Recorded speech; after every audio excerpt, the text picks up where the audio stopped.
Let's take a walk through the Devil's Doorway.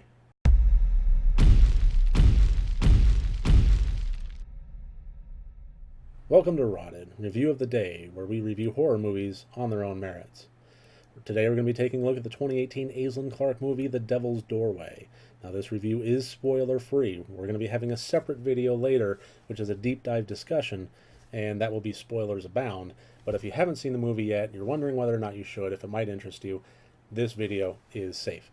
So, this is a found footage horror movie that is set in the 1960s. When you kind of combine those two elements, you get The Devil's Doorway, which is a 4:3 aspect ratio, rounded corner, grainy film stock, basically simulating an 8mm camera point of view, which I don't necessarily disapprove of. I know a lot of horror fans out there, they hear found footage and they just immediately throw their hands up in the air and ugh. I don't have anything inherently against it. I just think it tends to be overused.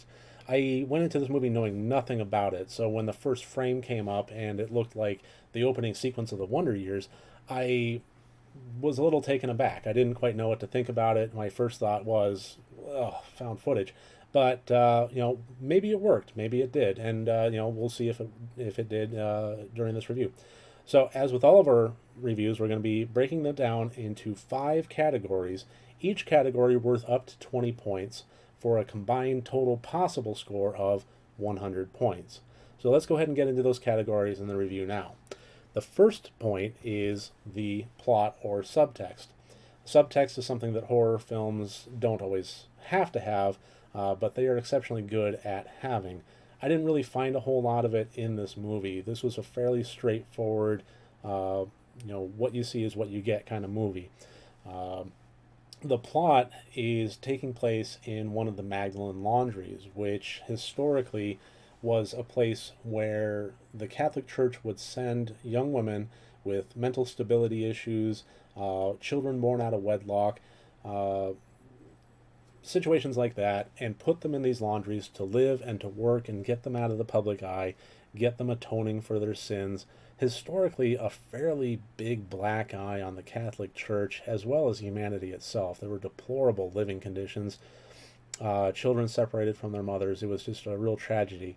But that is the setting for this movie, where 2 priests are coming in, sent by the Catholic Church, and investigating a potentially miraculous event of statues weeping blood. And that's why they have the camera, that's why they're documenting all their movements and all their investigation, and that's where the plot starts taking off, showing the behind the scenes stuff of the Magdalene laundry that they're going to, as well as supernatural events that are happening within there. I thought the plot actually held water pretty well. As with a lot of found footage, I thought that things kind of trailed off and lost its way after a little while, but that didn't happen till towards the very end. Overall, I'd say that the first 90% of the movie was really rock solid, and it explored a lot of good themes with the actors and with the characters. The main principal character being an elderly priest who is having a crisis of faith, has been for quite some time. He's investigating miraculous, events and doesn't necessarily believe in miracles. I thought that was very well handled in the dialogue between the 2 priests, the one behind the camera and the one in front of the camera, was very, very good. So being a character-driven movie, I think that ties in with the plot quite a bit, and I had to give it a good 16 points for that. So all in the whole, very highly recommended just on that alone.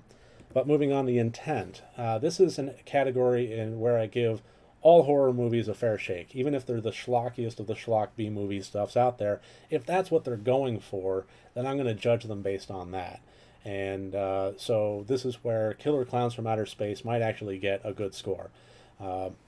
In this case, there was no intent of schlockiness or humor. It was just straight going for the scares. And I think on that front, it succeeded fairly well. I tend to be desensitized towards a lot of horror scares, especially jump scares, but I would be lying if I said that this movie did not get me a couple of times. It kept me on edge, and I thought that if its intent was truly to be just a scary movie, I had to give it a good 15 points for that. There were some elements on there that I thought it could have been done a little bit better as far as the overall atmosphere, but I have to give the Intent 15. The acting, I think, is where this movie really stands out more than anything else. The performances there by the two priests were just phenomenal, especially Layla Roddy, the elderly priest who spends most of the time in front of the camera. There were a few other standout performances. The head nun who runs the laundry, a particularly mentally sick girl, whether or not that's supernatural, it was kind of comes to light, who's also pregnant. I thought she did a phenomenal job too, but Layla Roddy stole the show. I have to give the acting a 17 out of 20. I thought it was just superb. So that alone, I really do highly recommend this movie. Considering that you have well-developed characters within the plot, good dialogue within them, good exploration of them, and it's acted really well. That's something that you rarely see anymore these days. So, kudos to that. Effects. The effects were few and far between. There wasn't a whole lot going on in front of the camera that had to do with any kind of gore, anything like that. Obviously it's a horror movie. There is some of that. There just wasn't a whole lot. It's wasn't like The Thing. But what there was, I thought they did fairly effectively. There wasn't any at any point was the immersion broken. That the 1960s feel of the Super 8 film stock quality. First of all, I thought that was a good technical achievement in and of itself. You had the shutters and the spool, and the brakes. I thought it was very, very good as far as the filming style, which, considering it was probably, I don't know for certain, but probably digitally filmed and then turned that way in post, I consider that to be an effect. And I thought it was very well done. But also the blood and the gore and what they did have, I thought was very good. So, but there just wasn't a whole lot of it, so it wasn't a whole lot to judge. So I gave it a good 15 out of 20, which isn't bad at all. Fear quotient. This is just generally how scary was it, and like I said, I don't really get scared by horror movies that much anymore. It's been a long, long time since I've had to peek through my fingers. But even so, this did get me. It was several jump scares that I had goosebumps running down my arm, and it had me in suspense for the next one. This is a movie that relies fairly heavily on jump scares, which I know has a lot of horror movie buffs out there. They don't like found footage, they don't like jump scares. I don't mind them as long as they're well done. And this movie, they were all well done. It didn't have, I'm not going to say whether it had fake outs or not, but I'm going to say that nothing about it felt cheap.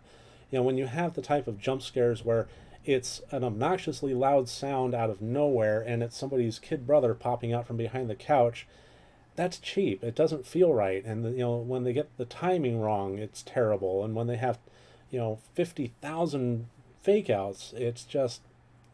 But this movie didn't fall into any of those traps. I thought that how they handled it, what they did, the timing of it, nothing about it felt cheap. Everything about it worked.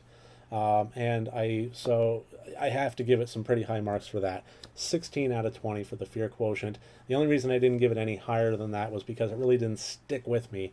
There wasn't the 3 a.m. bathroom walk where I had dread in my heart and I was looking around the corners and having to turn lights on behind me. Once the movie was over, that was it. But even so, while the movie was going, good scares. So that gives us a total score of 79 points out of 100. Overall, a very decent horror film. If you don't mind found footage, if you want something that'll just make you jump, make you scared, bring your significant other closer to you as you're huddled together on the couch, I really do recommend The Devil's Doorway. So that should take care of this one for review of the day. And remember, next time you want to watch a horror movie, first make sure that it's good and rotted.